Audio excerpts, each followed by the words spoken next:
Hello there, I'm another Magento dev. In this video we're going to look at upgrading my Gulp starter theme.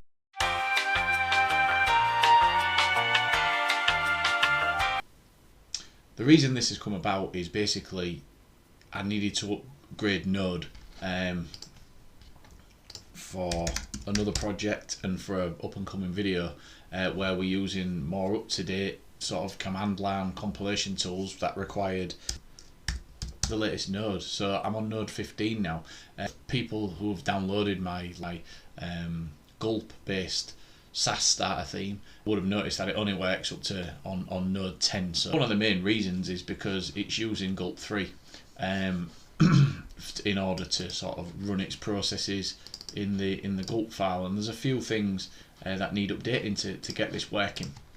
And I just wanted to run through the easiest way I think to sort of get this working on Gulp 4 and node 15, or a node that's greater than node version 10.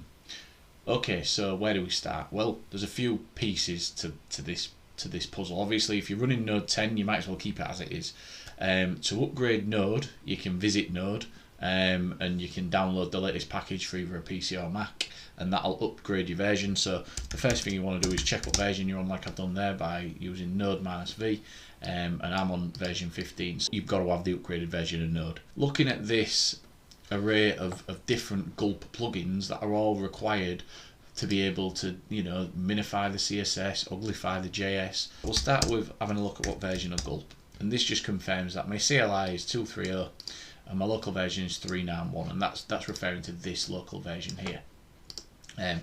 Yeah, so the long way around would be to upgrade each of these sort of, obviously excluding Font Awesome and Bootstraps, that's there, to the latest versions, one by one on your command line, and it'll take ages. Now, I've actually got a quicker way of doing that, and what you have to install first of all globally, npm check updates. Running npm update in your folder to upgrade your node modules ain't gonna cut it. Ain't gonna upgrade. Ain't gonna upgrade the full package JSON and all of its dev dependencies. If you want to upgrade dev dependencies, first thing to do, npm install -g npm check updates, and that installs package globally to check updates. And then to get that to run, use ncu -u, which is npm check update, short for that, -u, and then it'll just, there you go. Right, so it gives you an output. Well, it's gonna do these two, but it's saying here that my Gulp is 391 and it's going to be upgraded to, it should be upgraded to 402. That's the latest version, and it's basically bringing up it's looking right through my dev dependencies and letting me know that like this is what it's going to do. And once you've run that, it says there you can run npm install. My package JSON has already been updated, which is a positive sign. I think the last command did that, and now we're running npm install, so it should be going and getting all of these packages all at once, so I don't have to do them one at a time, making sure that all the correct versions, they're all in sync. So obviously if there's a danger if you do them one at a time using an @version command, you might get the wrong version, the versions that are incompatible with each other. So while that's loading, we'll just have a quick look at the Gulp file. Now, the difference between 3 and 4 was quite a major difference in terms of the way you would write tasks. And from like pieces of information that were out there, I was able to sort of like piece together a bit of a fix for these tasks today. And the main one in this file, in the Gulp file, is this one here. This is quite a version 3 sort of syntax, if you like, and what gives it away really is these square brackets here.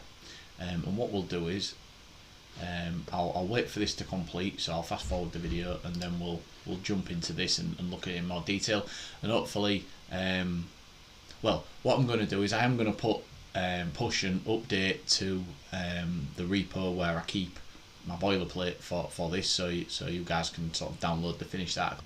Right, okay, this is finished, so let's take a look. So now, if we just do a gulp, the best way I found to sort of do anything like this is let's generate some errors basically, and it'll sort of lead us to where the problem might be.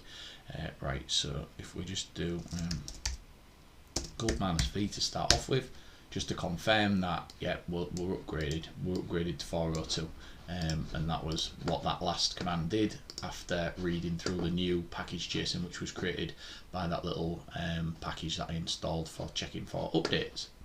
So we'll just close this now, and we'll close this as well. Right, and so just clear this off, and I'll run gulp. Great, got an error, which is always good. So this is a classic error. You can Google this error, and you're going to get a few articles, a few Stack Overflows and what have you, and they all sort of refer to the same problem. What I've done in order to get around this, what I basically did was I identified that it was sort of around this area here, and it was this default task that was causing it to error out. And what you need to do to fix it is remove any references to those square brackets. I'll run gulp again. I'll go get a slightly different error. Look, it's tried to run, but now it's saying gulp start is not a function, and I was correct. It is in the area of default. Just running gulp is the default task, because gulp CSS, if I ran that works. That's gone through, no problem. And that's because these are all valid for gulp for. It is only this command that isn't valid. So now I've removed that, and as I say, I got another error there, which was gulp start. So it's this what it doesn't like. What the difference is basically between it being able to run in 3 and 4 is basically this command. What you would do now and gulp 4 is use a command called series, and which is obviously refers to a series of tasks. And this is still okay. You can run it in a sort of a string of variables, of comma separated variables. And now if I run gulp, okay, it's got a little bit further. The following task did not complete, and then it gives you a hint. Did you forget to signal async completion? Now all you need to do is make that function asynchronous, and there we go. It's ran basically. It's got through. Is pretty much it for that one. Now the one that you use most often in this environment that I've created, the theme, is gulp watch. Because obviously this triggers live reload, and it watches for changes within your CSS and JavaScript. Now I get an error on that one. Gulp watch is quite crucial in order to work with this setup. Looking through the area where you're getting the error, which is within this sort of watch task here, you'll notice again that it's the square braces that are causing the issue. So you just need to convert these to something that's compatible with gulp 4, which is gulp series,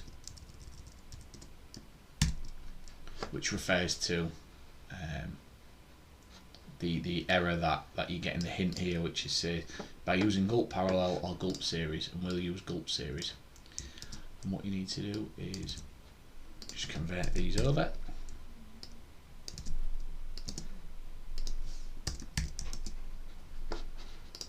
and then you should be able to run it again. Right, so we'll just give that a quick test. Let's change the background colour. Right, so it's telling me it worked. I'm getting the notification. It's on the other screen though, so you can't see it, but I am getting the notification that you normally get. And yeah, so it seems to be running. Tell you what, I'll just have a quick look at the site itself. And there we go, a red footer. So that's working. I'm happy with that.